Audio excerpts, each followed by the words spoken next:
ao Senhor. Glória a Deus. Glória a Deus. Aleluia. Pode tomar o seu assento. Que bom que você está aqui nessa quarta-feira. É importante lembrá-lo que nós temos esse culto durante a semana, nas quartas-feiras. No próximo semestre vem novidades aí para cedo. A gente quer muito retornar para as casas, né, para os grupos. São, né, várias igrejas nós já chamamos de célula, de grupo de crescimento também. Então nós vamos no próximo semestre iniciar, vamos estar nas casas também, no templo e nas casas, adorando, servindo o Senhor. Isso é tão importante, né, porque a gente adora no templo, a gente busca no templo, mas os pequenos grupos também, ele traz um estreitamento, traz uma comunhão, traz algo muito, muito poderoso. Isso, na realidade, os pequenos grupos, eles trazem comunhão, edificação, amém, gente? E a gente acaba se conhecendo muito melhor como igreja, ainda mais quando nós, porque às vezes só o culto, a gente só se vê no culto, mas os grupos pequenos, eles trazem um relacionamento, e a igreja, ela desfruta de um crescimento muito extraordinário, amém? Eu quero dentro dessa série, semana passada o pastor Luiz, ele trouxe uma palavra muito abençoada, e eu quero continuar. Eu vou ministrar em duas partes, hoje e quarta-feira que vem. Eu vou dividir essa palavra em duas partes, porque esse sermão está bem grande, então eu vou cortar ele no meio, né? Eu vou dividir em duas partes, mas eu sei que vai falar com vocês, amém? Eu gosto muito dessa canção, do Delino Marçal. Me lembro que nós trouxemos esse cantor num evento que teve na praça. Eu era o presidente do conselho ainda em 2017, aqui na 48, e tinha mais gente do que os cantores sertanejos. Foi um mar de gente, foi muito legal. O Delino Marçal que canta essa canção. E hoje o Dani fala para mim: pai, eu vou cantar essa canção, vou ministrar essa música. Essa música é muito forte. Muitos anos eu fui ministro de louvor também, embora não pareça, mas eu ministrei louvor muitos anos na igreja, né? E eu sempre estudei sobre as canções que eu estava cantando, por que eu estava cantando aquela música. Olha que interessante, por que eu cantava aquela música, a letra daquela canção, amém? A palavra fala que a gente deve cantar com entendimento, ou seja, eu tenho que saber o que eu estou cantando e por que eu estou cantando aquela canção, do que se trata aquela letra, amém, gente? Não é cantar por cantar, mas por que eu estou cantando aquela canção? Imagina nós declararmos aqui: eu adoro, não porque Ele faz, mas sim por quem Ele é. Porque na realidade, eu já vou entrar na mensagem, nós temos que ter um cuidado de não buscarmos apenas as mãos de Deus, aquilo que Ele pode nos dar, mas sim buscarmos os seus pés, ou seja, nos prostrarmos diante dEle e reconhecer que Ele é Deus, Ele é Senhor sobre as nossas vidas, amém, queridos? Porque senão nós vamos nos tornar apenas consumidores da fé, aqueles que só consomem da fé. Eu quero aquilo que Deus pode me dar. Não, mas Deus quer o teu coração, amém? Ele quer o teu coração, Ele quer se conectar com você. Eu quero nessa noite, falando do poder da fé dentro dessa série, a você que está na transmissão conosco também, eu tenho dois pedidos sérios de oração, e um deles a pequena Rebeca aqui da igreja. Ela está nesse momento hospitalizada lá com seus pais, filha da Lisa, que faz parte aqui do ministério já há quase 20 anos, e é uma situação bem delicada. Depois no final nós vamos estar levantando um clamor pela vida da Rebeca, que teve complicações pós-cirúrgicas, está com uma fístula, ela tirou um tumor, né, aqui nessa região craniana, atrás. Vocês vão lembrar dela, nós já oramos, ela fez a primeira cirurgia, e ela fez a segunda cirurgia, e deu um acúmulo ali de líquido, né, e causando uma hidrocefalia. E nós vamos orar. Eu creio nesse Deus que continua curando, eu creio nesse Deus que continua fazendo coisas extraordinárias, amém? Gente, senão eu já tinha abandonado o barco, amém? Nós temos que crer, amém? E é sobre isso que nós vamos falar. Nós estamos falando sobre o poder da fé. É tão interessante que o que é o significado de fé, né? O que a palavra nos fala sobre fé. E nós somos chamados a não nos guiarmos por aquilo que nós vemos, mas sim por aquilo que nós cremos. Então fé é você botar o pé e acreditar que Deus está colocando o chão. Amém, queridos? É você colocar o pé, não é você desafiar Deus, mas é você crer em Deus, que Deus pode fazer além daquilo que nós pedimos, pensamos ou imaginamos. Isso é crer em Deus. Eu não sou muito dessa teologia que joga Deus na parede e tem que pressionar Deus. Quem sou eu para pressionar Deus? Eu sou um mero mortal, irmãos. Amém, queridos? Eu não gosto muito dessa teologia que tem que colocar Deus na parede e tal. Às vezes até há um equívoco, uma má interpretação. Quando Deus está falando fazer prova de mim, não é botar Deus na parede e dizer, faz o que eu quero. Não, é amar Deus acima de todas as coisas e acreditar que Ele faz o impossível. Amém, queridos? Eu quero nessa noite, abra comigo Mateus capítulo 17, Mateus capítulo 17, eu quero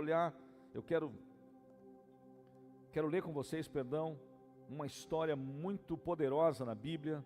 Eu já ministrei algumas vezes sobre essa história, mas eu quero trazer um outro prisma, uma outra visão dessa mensagem. É o texto de Mateus capítulo 17, a partir do verso 14. Eu vou usar hoje a versão NVT, nova versão transformadora. E aqui fala da história de um menino endemoniado, que estava possesso. E nós vamos ver dois pontos muito importantes dessa mensagem. A palavra do Senhor diz o seguinte: ao pé do monte, uma grande multidão os esperava. Um homem veio, ajoelhou-se diante de Jesus e disse: Senhor, tenha misericórdia de meu filho.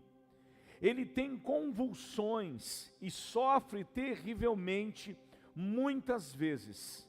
Cai no fogo ou na água. Eu o trouxe a seus discípulos, mas eles não puderam curá-lo. Jesus disse: geração incrédula e corrompida, até quando estarei com vocês? Até quando terei de suportá-los? Tragam o menino para cá. Então Jesus repreendeu o demônio e ele saiu do menino, que ficou curado a partir daquele momento. Olha que forte isso. Então Jesus, verso 18, então Jesus repreendeu o demônio e ele saiu do menino, que ficou curado, e a partir daquele momento. Mais tarde os discípulos perguntaram a Jesus em particular: por que não conseguimos expulsar aquele demônio? Porque a sua fé é muito pequena. A resposta do mestre. Respondeu Jesus: eu lhes digo a verdade, se tivessem fé, ainda que do tamanho de uma semente de mostarda, poderiam dizer a este monte: mova-se daqui para lá, e ele se moveria. Nada seria impossível para vocês. E aí no verso 21, ele conclui dizendo: mas essa espécie, ou numa outra tradução que talvez você está lendo, né, mas esta casta de demônio, é a mesma coisa que espécie, né? Esta casta de demônio não sai senão com oração e com jejum. Amém, queridos? Vamos orar. Pai, que essa palavra traga vida ao coração destes amados irmãos e irmãs que estão nos assistindo pela internet e também aqui no auditório presencialmente. Vem com a tua palavra, que é poderosa para nos transformar. Amém.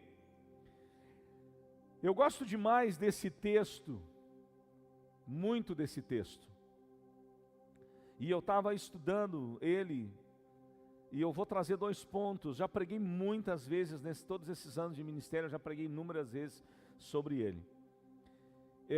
Eu desde criança, minha mãe sempre trabalhou no Ministério de Libertação, então desde criança, eu sempre vi essas questões de libertação dentro da igreja.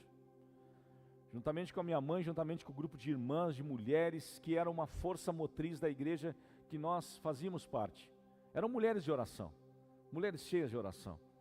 E que muitas vezes, até mesmo quando o pastor da igreja, na época uma igreja pequena, ele não estava presente, elas iam nas casas, elas oravam, elas colocavam as mãos, elas expulsavam demônios, Deus usava elas para curar os enfermos. Irmãos, nós precisamos entender algo.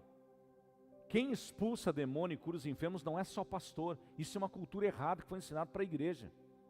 Posso ouvir um amém? Vocês têm que dizer amém, porque vocês estão dizendo assim seja. Porque essa cultura que somente o pastor tem autoridade, não, ela é equivocada. Ela é equivocada. Não está aqui. É equivocada.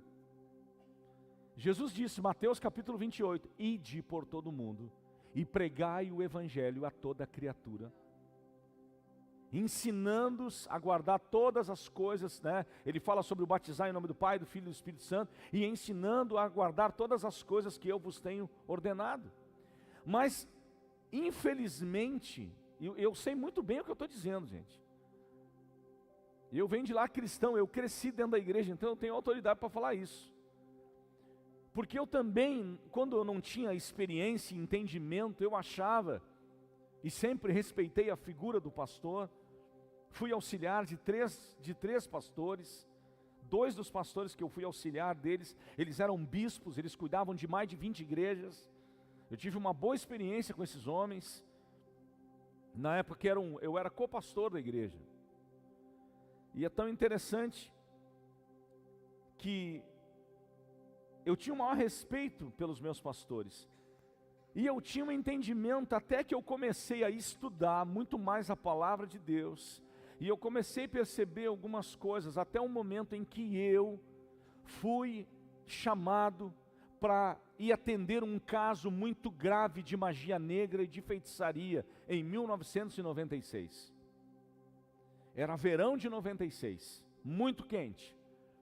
Eu me lembro que a mãe estava comigo, me acompanhando, início da minha jornada, não vou dizer a minha idade, porque senão vão me denunciar.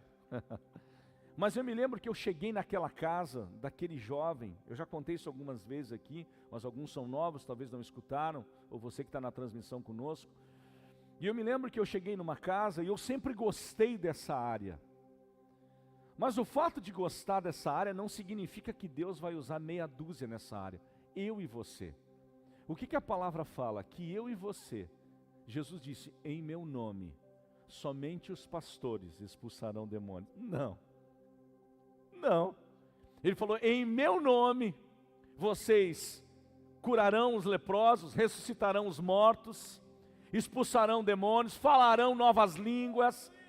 Então por isso que nós temos que falar em outras línguas, porque é um dom do Espírito, e o Senhor derrama sobre nós. Ele vem e derrama o seu Espírito, isso testifica através do derramamento dos dons, amém? Limpar os leprosos, curar os enfermos, expulsar os demônios. Então eu me lembro que eu chego naquela casa, próximo do cemitério, o cemitério maior da nossa cidade, o municipal, não o particular, e eu me lembro, imagina, né? Chego eu com aquela expectativa, eu tinha certeza de uma coisa, como nós lemos aqui. Mas essa espécie não sai, senão com jejum, com oração e com jejum. E eu me lembro que, né, eu digo, eu vou jejuar o dia inteiro, vou orar, vou me preparar, e eu vou chegar lá e vou meter o pé na porta. Gente, quando eu chego naquela casa, parecia coisa de filme. Filme de terror. Quando eu entrei naquela casa, a família me conhecia, era uma família conectada com os meus pais, e congregavam conosco, era um familiar, e quando eu entrei naquela casa, na realidade quando eu encostei o carro no portão, depois a esposa me relatou isso, ele se incorpora, manifesta-se um demônio, ele diz, por que trouxeram eles aqui? E quando nós entramos naquela casa, sai de um quarto um homem desse tamanhozinho, bem pequenininho, e ele vem na minha direção. Eu falei, olha, eu sou o pastor Leandro, eu faço parte da igreja do Evangelho Quadrangular, a igreja que eu nasci, eu represento a igreja, e eu sou um dos pastores da igreja, sou pastor auxiliar, e eu vim aqui prestar uma assistência pastoral. E eu me lembro que ele começou a conversar comigo e ele disse assim para mim: o que está em mim é muito forte. Eita! Falou: o que está em mim é muito forte. Eu falei: pois é. Mas interessante que eu fui muito bem treinado. E eu fui muito bem instruído. Mas acima de tudo isso, o poder do Espírito Santo estava sobre mim. O poder do Espírito Santo está sobre você. Amém? Está sobre você. O Senhor lá em Isaías capítulo 61 diz: o Espírito do Senhor está sobre mim. Esse mesmo texto, 700 anos depois, aproximadamente, um homem chamado Jesus leu esse texto em uma sinagoga. Quando ele abre as escrituras diante dos seus compatriotas judeus, ele diz: o Espírito do Senhor. Ele lê esse texto escrito 700 anos antes dele. O Espírito do Senhor está sobre mim, porque o Senhor me ungiu para libertar os cativos, dar vista aos cegos. Esse é o poder do Evangelho, gente. Se você está aqui nessa noite, não é só porque você veio buscar uma bênção, mas é porque você crê no poder que há no nome de Jesus. E eu me lembro que eu chego naquela casa, então ele diz: olha, é muito forte. Então eu falei: eita, vamos embora. Mas eu me lembro de algo que eu nunca mais me esqueci disso na minha vida. E eu sempre passo isso adiante. Eu olhei nos olhos dele com os olhos de muita compaixão, como de Jesus. Sabe, porque o meu prazer nunca foi em ver uma pessoa possessa. E esse não deve ser o nosso prazer como igreja. A gente não tem prazer nisso. Tanto que muitos casos de libertação ao longo desses anos na seda, você nunca vai ver a gente entrevistando alguém endemoniado, até porque não se faz isso. Não é a escola que eu vim. Porque, irmãos, Deus não te chamou para ser cavalo. Como se fala por aí em alguns lugares de ocultismo, de feitiçaria. A pessoa é um cavalo. Você não é um cavalo. Você foi chamado para ser cabeça e não cauda. Escute isso. Essa é a palavra de Deus. Você não foi chamado para demônio estar montado em cima de você, trazendo enfermidade sobre a tua vida, acabando com o teu casamento, destruindo as tuas finanças, destruindo a tua vida. Esquece esse negócio, isso aí não é projeto de Deus. Isso é um plano arquitetado do inferno contra você. Mas eu olhei para aquele rapaz, nos olhos dele, e eu disse assim para ele: eu só preciso saber de uma coisa, tu quer ser liberto? E ele disse assim: pastor, eu quero, me ajuda. E ele levantou a blusa, e ele estava todo queimado de charutos, porque espíritos vinham à noite e queimavam ele. Ele estava todo queimado, com marcas no corpo dele. Eu vejo hoje uma igreja, uma geração que desconhece isso. Sabe por quê? Por causa da nossa incredulidade. Irmãos, eu estou falando isso e eu estou com meus pés, você também, em uma cidade muito feiticeira, chamada Alvorada. Eu moro aqui há quase 50 anos. Muita feitiçaria. Violação de sepulturas no cemitério. Trabalhos de alto escalão. Muitas pessoas já passaram por aqui, um ano retrasado, ou passado, acho que retrasado, nós sepultamos uma ex-feiticeira que congregou nessa igreja há 10 anos. E ela se converteu em uma das nossas células.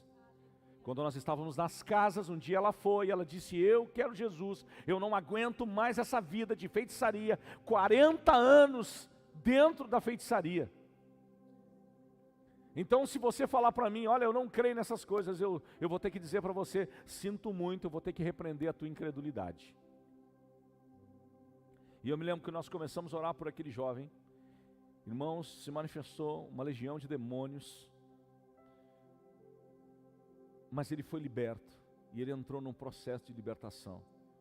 Me lembro que eles eram casados, tinha uma bebezinha recém-nascida, e foi um processo lindo de libertação, até que ele se tornou um diácono da nossa igreja, aonde ele estava já servindo as mesas. Foi um processo muito poderoso, foi alguns anos trabalhando, porque desde criança ele foi entregue, escute isso, ele foi entregue num altar para demônios. É tão importante quando nós no terceiro domingo, nós apresentamos aqui as crianças, os nossos bebês, os nossos pequenos, O pastor Everton, ele é mais brincalhão do que eu, né? Então ele sempre diz, não, vai trazer o teu filho aqui, o teu bebê de 18 anos, né? Não, mas de fato, se o teu filho tem 4 anos de idade, 5 anos, 3 anos, 2 anos, bebezinho, apresente o teu filho aqui. É importante nós dedicarmos os nossos filhos ao Senhor, amém, queridos? Quantas crianças são dedicadas ao inferno? E esse jovem, esse rapaz, esse homem hoje já, que provavelmente deve ser avô, ele foi entregue a Satanás pela sua família, na cidade de Esteio. Depois ele me contou toda a sua história, dentro do processo de libertação. E quando nós vamos para as Escrituras, aqui nós estamos vendo um caso. Eu na época, quando eu estava orando, não era um menino, eu já era um homem de 20 e poucos anos. Mas aqui nós estamos vendo um garoto, a Bíblia não fala a idade, mas eu acredito que, né, talvez um pré-adolescente entrando na adolescência.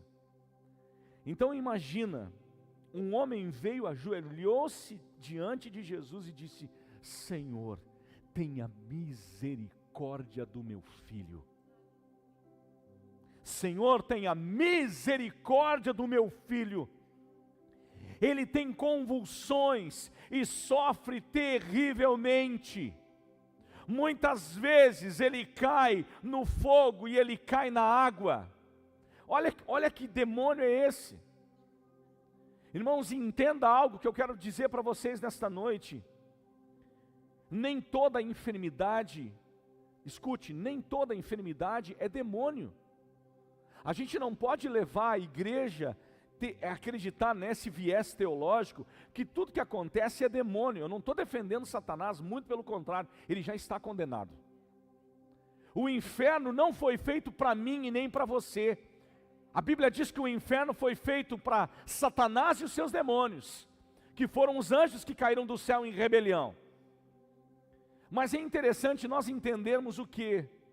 Que nós precisamos discernir algumas situações. Algumas doenças são patológicas, são de cunho genético, adquiridas por uma má alimentação, hereditárias e tantos outros fatores.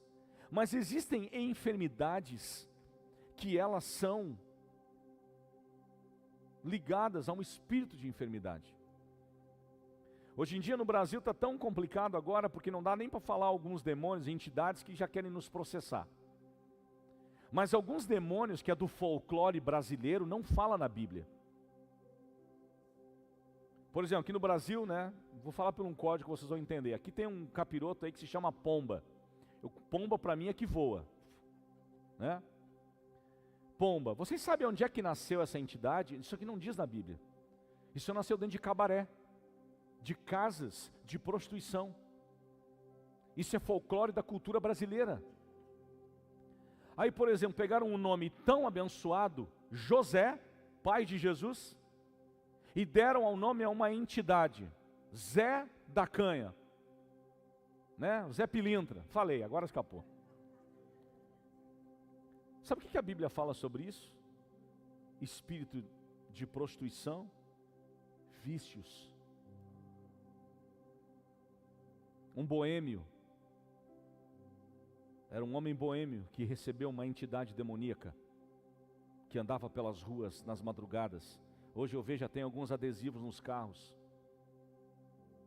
Irmãos, eu trabalho há 25 anos com isso. E eu já ajudei muita gente. E eu vou falar algo para vocês, é terrível o que o inferno faz, o que os demônios fazem na vida de uma pessoa.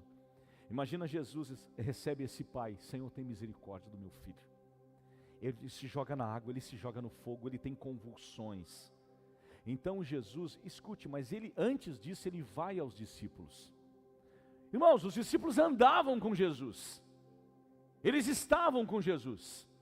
12 homens foram chamados. E eles não conseguiram expulsar. Jesus disse para eles, olha que interessante. Então o homem diz isso, ele fala: eu o trouxe, verso 16, eu o trouxe a seus discípulos, mas eles não puderam curá-lo. Vamos seguir. Jesus disse: geração incrédula e corrompida, até quando estarei com vocês? Imagina nos dias de hoje que a gente está diante de uma turma mimizenta, geração. Se eu chego a dizer para alguns aqui na igreja: mas até quando eu vou ter que ficar com vocês, geração incrédula? Acabou, já sai da igreja. Naquela época Jesus chegou e disse: vem cá, hein? Vocês não têm fé? Ele estava querendo dizer: o que vocês estão aprendendo andando comigo? Tudo que eu estou ensinando para vocês, vocês não aprenderam nada. Até quando terei de suportá-los? Gente, isso aqui foi duro demais.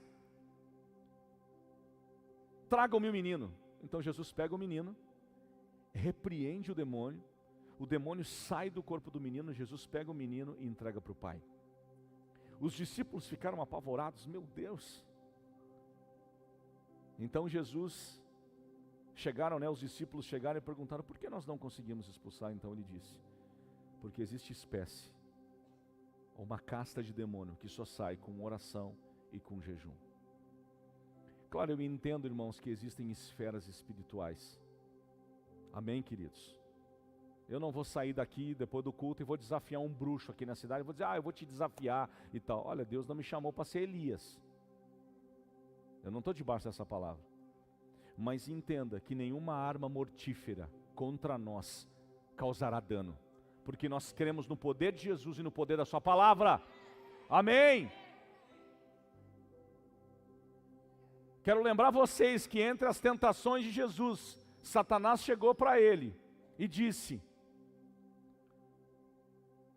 olha, se tu te lançares aqui da ponta do pináculo do templo, a palavra diz, está escrito: dará ordem, o Senhor dará ordem aos teus anjos para que... Sabe o que Jesus fez? Jesus não tentou, ele disse: não tentarás o Senhor teu Deus. E repreendeu Satanás. Então nós não podemos tentar Deus, mas nós temos que desfrutar do seu poder através do seu Filho Jesus. A nossa história, essa história de libertação, tem 2 pontos que eu quero tratar com vocês, e na outra semana eu vou concluir. Tenho tempo ainda.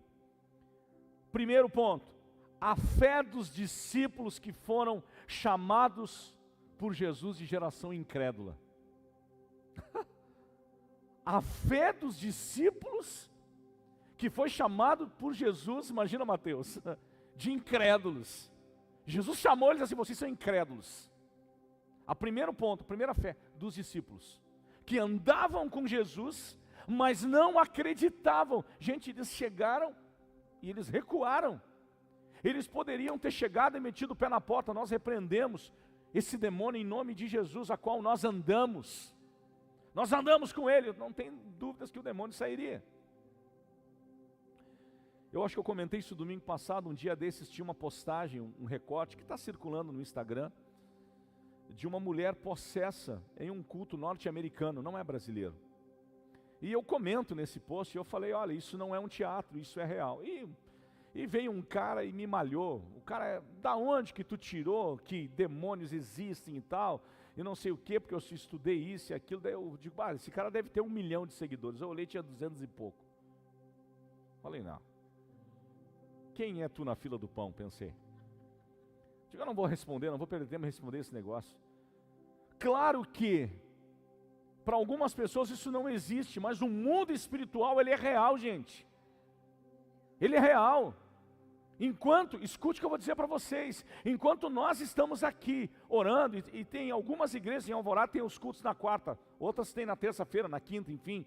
Mas enquanto nós estamos aqui adorando Deus, tem gente indo procurar demônios nesse exato momento para desfazer casamento, levando peças íntimas para destruir casamentos e tantas outras coisas. É uma nojeira nessa cidade, segunda-feira à noite, na frente dos bancos. Até parece que o Itaú vai quebrar, colocando pipoca na porta do Itaú.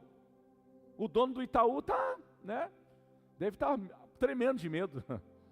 Do Santander, do Bradesco. Mas entenda algo que eu vou dizer para vocês. Eu não estou aqui com preconceito religioso, mas eu estou dando uma explicação que pode libertar a tua vida e pode ajudar outras pessoas. Essas pessoas, elas se movem debaixo disso porque elas têm fé. E muitas vezes mais do que nós que somos crentes. Essas pessoas têm muitas vezes fé, porque se ela faz aquilo ali, é porque ela tem o quê? Ela tem fé. Se ela faz aquele trabalho, como se chama, é porque ela tem fé. E aqui Jesus repreendeu o quê? A incredulidade dos discípulos. Até quando eu vou ter que andar com vocês? Vocês não entendem, tipo assim, vocês não entenderam nada? Mas olha que interessante, segundo ponto. A fé sincera de um pai que estava pedindo socorro, lutando contra a sua incredulidade. Meu Deus, preste atenção nisso.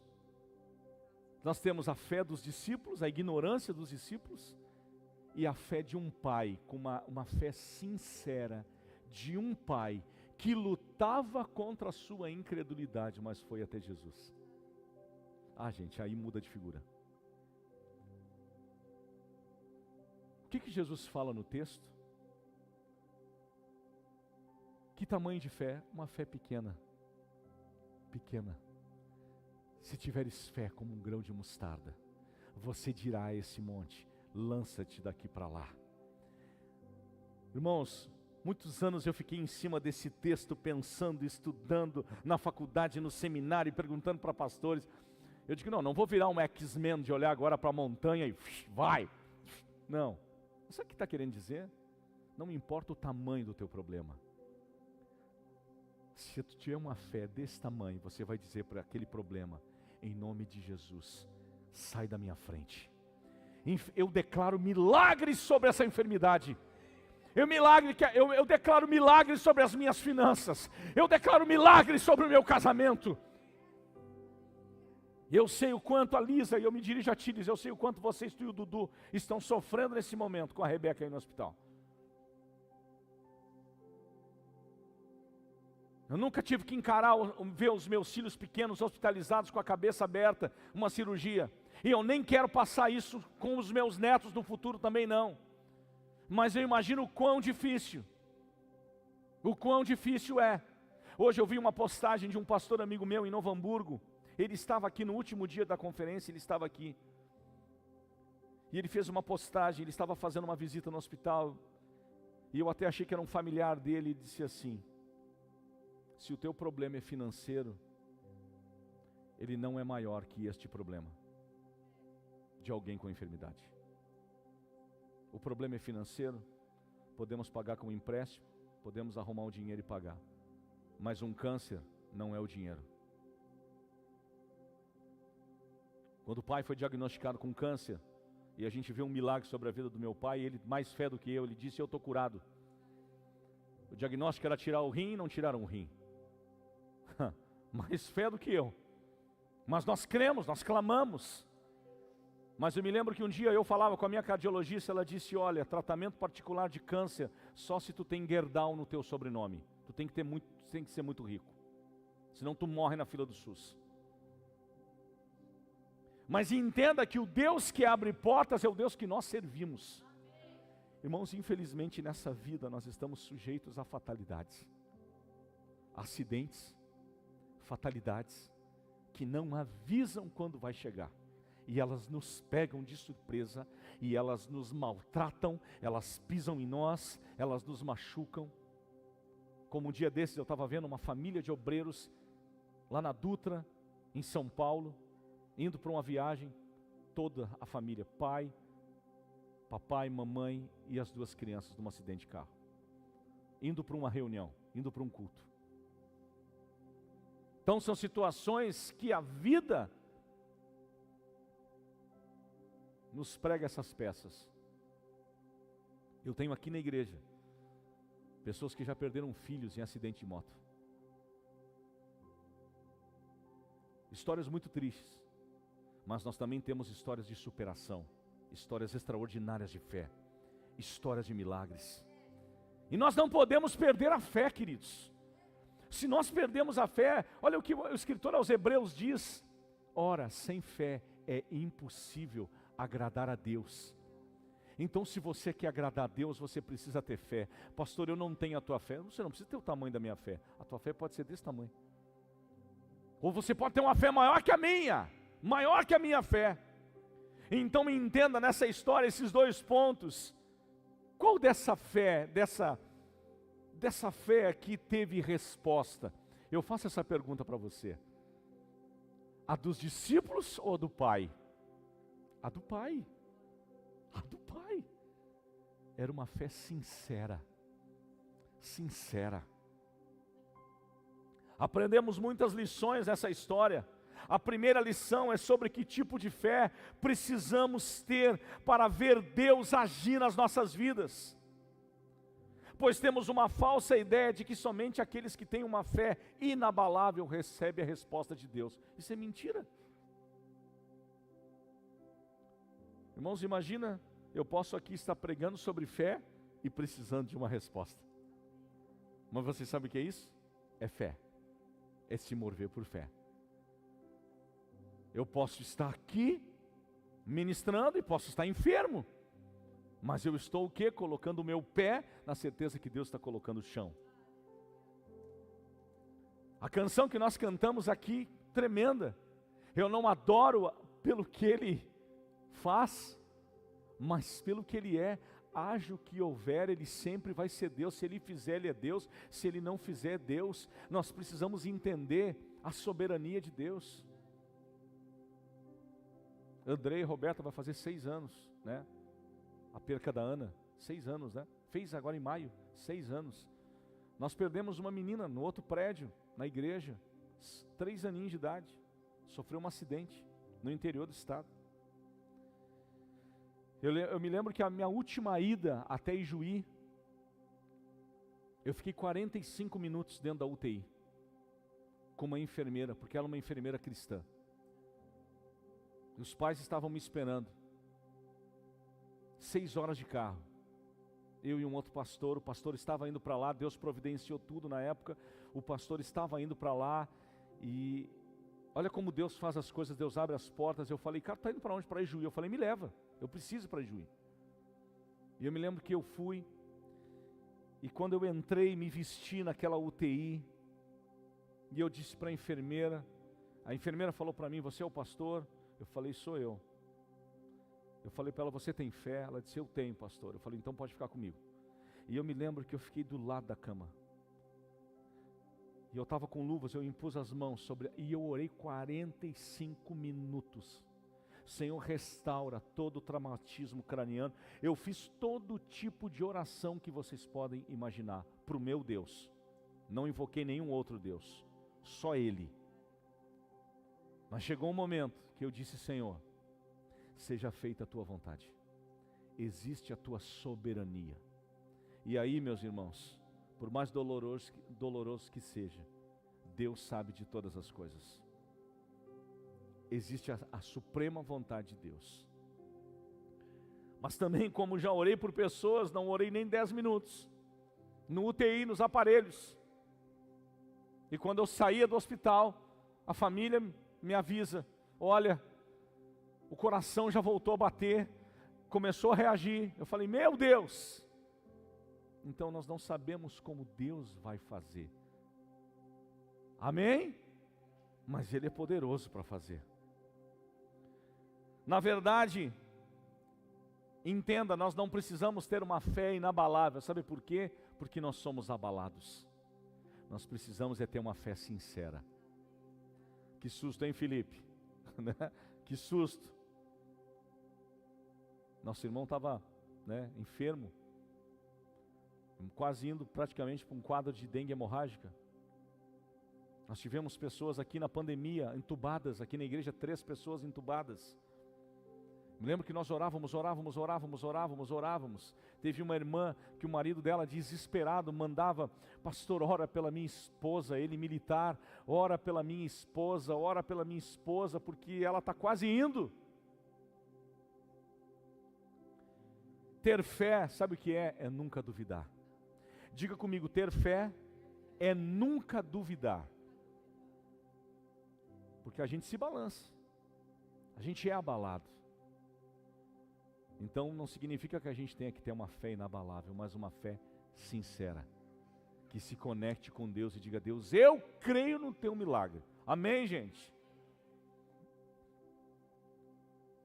Martinho Lutero, o grande reformador, ele disse: a eficácia da fé não depende da intensidade com que cremos, mas da confiança que depositamos naquele em quem nós cremos.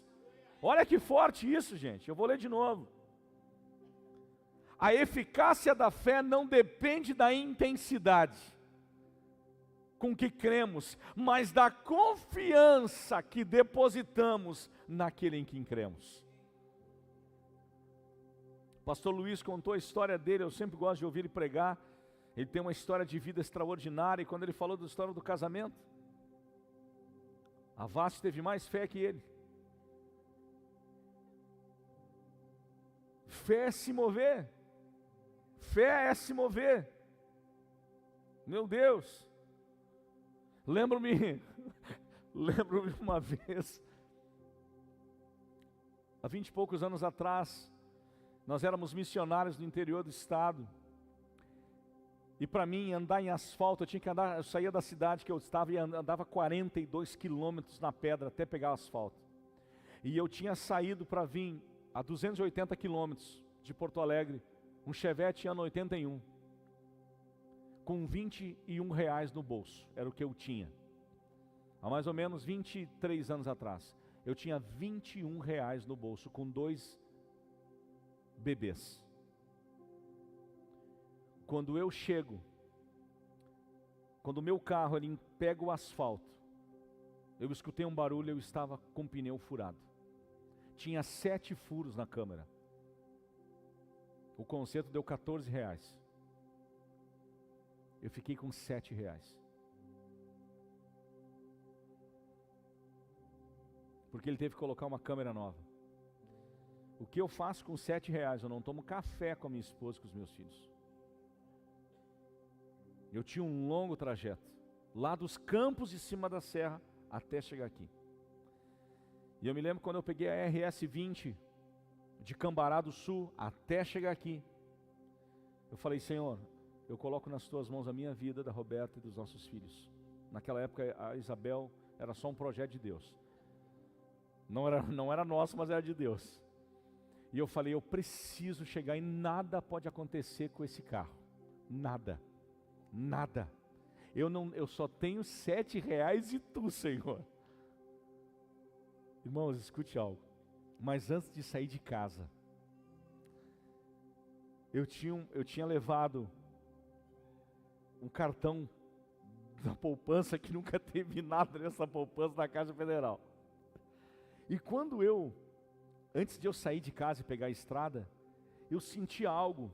Hoje eu entendo que foi Deus para mim trazer aquele cartão da Caixa Federal. Eu peguei aquele cartão, coloquei dentro da minha carteira e eu vim embora. Até porque aquela conta era se alguém me mandasse uma oferta missionária, a minha própria igreja na época, eu tinha aquele cartão, aquela conta. E eu me lembro que nós viemos até a casa dos meus pais, e a minha mãe, feliz da vida dos meus pais, os netinhos tinham chegado, aquela coisa toda e tal. E a minha mãe disse: vamos no Assum, né? Vamos no supermercado, lá eu quero comprar algumas coisas. Eu falei: eu vou junto contigo. E eu peguei o cartão e coloquei no bolso. E quando tu entrava no Assum, tinha uma caixa eletrônica, Simone. E a minha mãe entrou, eu falei: mãe, vai que eu vou ver. Gente, eu coloquei o cartão. Tinha R$240 na minha conta. Falei: é Deus, Cristiano, R$240. Gente, era uma boa quantia, né? 23 anos atrás. Eu falei: meu Deus, eu saí feliz da vida. Eu falei: Senhor, dá para comprar os iogurtes, dá para comprar os negócios, né? Dá para a gente ficar esse tempo aqui, depois a gente retorna, vai ter até gasolina. Gente, essas coisas marcam a vida da gente, porque isso está baseado, e talvez muitos de vocês tenham histórias de fé, ou você que está conectado conosco, são histórias, nós não podemos perder a nossa fé. A fé representa uma permanente perspectiva de confiança em relação à vida, constante postura de convicção no que diz respeito à confiabilidade nas promessas de Deus. Amém? Nós precisamos acreditar nas promessas de Deus. Deus continua cumprindo as suas promessas. E vamos para cima, gente. Deus tem coisas extraordinárias para nós. Deus tem coisa extraordinária para essa igreja, para a tua casa, para a tua família, para os teus filhos, para essa cidade, para o Rio Grande do Sul. Essa semana eu fiquei tão feliz. Ontem eu estava conversando com um jovem aqui na igreja, que é uma eletricista que trabalha para nós há 4 anos aqui. Ele é de uma denominação, uma igreja grande de Porto Alegre. E o pastor dele influenciou muito a minha vida na minha adolescência. Muito, muito a minha vida. E ele me disse: pastor Leandro, um pastor jovem de uma outra igreja foi até ele e disse: eu quero orar, eu quero que o senhor ore por mim, porque eu preciso honrar. O senhor veio antes de mim e tocou esse estado. Por que eu estou falando isso? Porque há um movimento também no céu de Porto Alegre, de unidade da igreja. Deus está se movendo. Muitas vezes, Deus permite uma enchente, para que pastores possam dizer: a tua igreja não é melhor que a minha.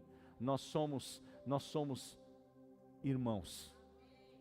Amém, gente? Existem coisas que não vêm para nos destruir, mas vêm para construir algo novo. Entenda isso.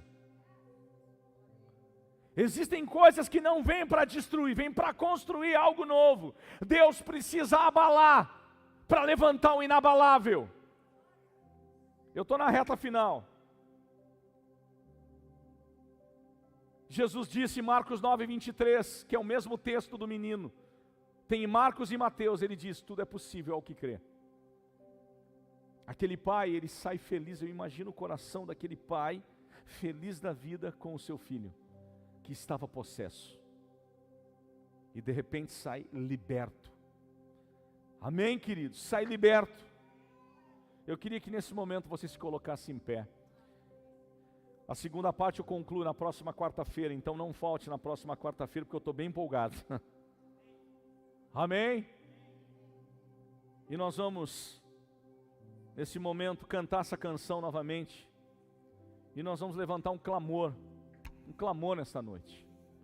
Nós vamos orar pela Rebeca, que é uma bebezinha aqui dessa casa. Nós vamos orar pela Maria Júlia, que está com influenza, teve convulsões ontem, ela está hospitalizada. Ela é netinha da Silvana, que congrega aqui, tem 5 aninhos. Eu conheci ela na conferência, Maria Júlia, pequenininha, está hospitalizada, vai passar pelo neuro para descobrir o que está acontecendo. Eu sei que a Silvana está conectada conosco e nós vamos levantar um clamor, amém? Nós vamos orar. E também pela Daniela, mãe da Riane, que está com dengue há dias. Você crê no poder de Deus? Vamos orar. Antes disso, eu vou pedir para que o pessoal do louvor vai ministrar essa canção novamente. E depois disso nós vamos orar.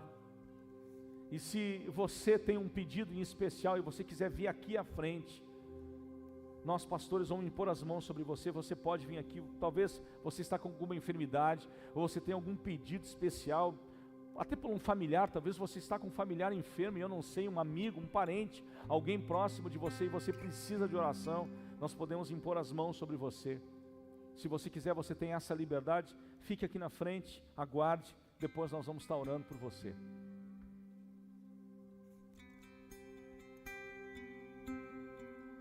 Minha fé não está firmada nas coisas que podes fazer.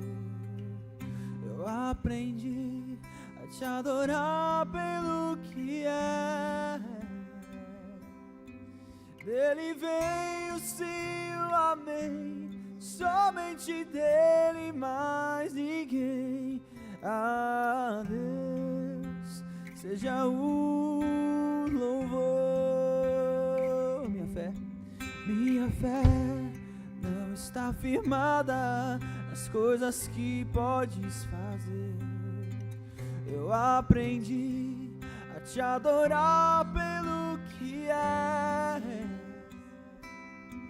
Dele veio sim o amém, somente dele, mais ninguém. A Deus seja o louvor. Se Deus quiser, Ele é Deus. Se não fizer, Ele é Deus. Se a porta abrir, Ele é Deus. Mas se fechar, continua sendo Deus. Se a doença vier, Ele é Deus. Se curado eu for, Ele é Deus. se tudo der certo, Ele é Deus. Mas se não der, continua sendo Deus. Vamos dizer mais uma vez: minha fé não está firmada nas coisas que pode. eu aprendi a te adorar pelo que é. Dele veio sim o amém, somente dele mais ninguém. A Deus seja o louvor. Se Deus quiser, Ele é Deus. Se não quiser, Ele é Deus. Se a porta abrir, Ele é Deus. Mas se fechar, continua sendo Deus. Se a doença vier, Ele é Deus. se curado eu for, Se curado eu Ele é for, Deus. Se tudo der certo, Ele é Deus. Mas se não der, continua sendo Deus. Não adoro pelo que Ele faz, eu adoro pelo que Ele é. Haja o que houver, sempre será Deus. Eu não adoro pelo que Ele faz, eu adoro pelo que Ele faz. Eu adoro pelo que Ele é. Haja o que houver, sempre será Deus. Levante suas mãos, Pai. Nesta hora nós queremos orar com fé, baseado na Tua palavra e naquilo que nós pregamos e cremos. Nós não nos guiamos por vista, mas sim por aquilo que nós cremos. Pai, neste momento agora, eu quero orar pela pequena Rebeca com 1 ano e 6 meses. Eu oro agora, eu me dirijo, Senhor, a ela que está hospitalizada neste momento, e eu declaro: Senhor, Tu és Jeová Rafa, o Senhor que cura. Toca agora a vida da Rebeca, Senhor. Coloca as mãos sobre a sua cabecinha. E agora, Senhor, oh meu Deus, os médicos já diagnosticaram, já tiraram todo o tumor. E nós declaramos agora a restauração completa. Eu repreendo a morte agora em nome de Jesus. Eu declaro o poder de Deus tocando este bebê agora. Em nome de Jesus nós declaramos o Teu poder. Por fé nos unimos agora. Pai, cessa toda dor, cessa toda dor. Pai, em nome de Jesus, que a Rebeca possa se recuperar e o mais rápido possível possa receber alta. E nós queremos ainda vê-la aqui dando testemunho junto dos seus pais. Nós cremos, em nome de Jesus nós oramos agora. Nós repreendemos toda sequela sobre a vida dela. Pai, ela vai enxergar bem, ela vai ouvir bem, comer bem. Deus, todos os teus sentidos, olfato, paladar, visão, audição, tato, vai andar normal. Nós declaramos isso no nome de Jesus. Pai, eu oro também pela Maria Júlia, de 5 anos de idade. Eu declaro, Senhor, toda febre alta, toda convulsão, talvez causada por essa influenza, nós declaramos agora o poder de Deus, a influência de Deus tocando essa criança. Nós declaramos sobre a vida da Maria Júlia agora o Teu poder. Pai, eu oro também pela mãe da Riane, e eu repreendo toda dengue, todo sintoma pesado. Pai, Tu és um Deus poderoso, que Tu cura os enfermos, Tu liberta os cativos. E nesta noite aqui nós declaramos o milagre sobre cada família que está aqui. Nós declaramos por fé, se alguém nesta noite aqui está enfermo, com febre, com alguma dor, ou tem algum familiar, Pai, em nome de Jesus nós repreendemos agora. Nós declaramos o milagre do Senhor, o toque do Espírito Santo. Eu repreendo também os demônios, toda a atuação das trevas, de feitiçaria, em nome de Jesus, de magia negra. Pai, nós repreendemos agora e declaramos o poder de Deus que quebra as cadeias, que quebra os grilhões, que quebra as algemas. Nós declaramos no nome de Jesus, declaramos libertação, porque há poder na Tua palavra. Há poder na Tua palavra e há poder no Teu nome, Jesus. E é sobre isso que nós nos movemos. É sobre isso que nós nos movemos. É baseado na Tua palavra que nós cremos e nós acreditamos e nós profetizamos. Deus, abre as portas que estão fechadas. Abre as portas que estão fechadas. Se portas estão fechadas na tua vida, nós declaramos portas abertas. Portas abertas. O Senhor é o Deus que abre portas, e a porta que Ele abre ninguém pode fechar. Nós declaramos a ação do Teu Espírito nesta noite, Senhor, em nome de Jesus. E eu quero que você, com as mãos levantadas, você repita comigo: eu recebo essa palavra, porque eu não me guio pelo que eu vejo, mas pelo que eu creio. E eu creio no poder que há na Tua palavra. Jesus, faça assim sobre a minha vida. Aplauda ao Senhor, aleluia, glória a Deus.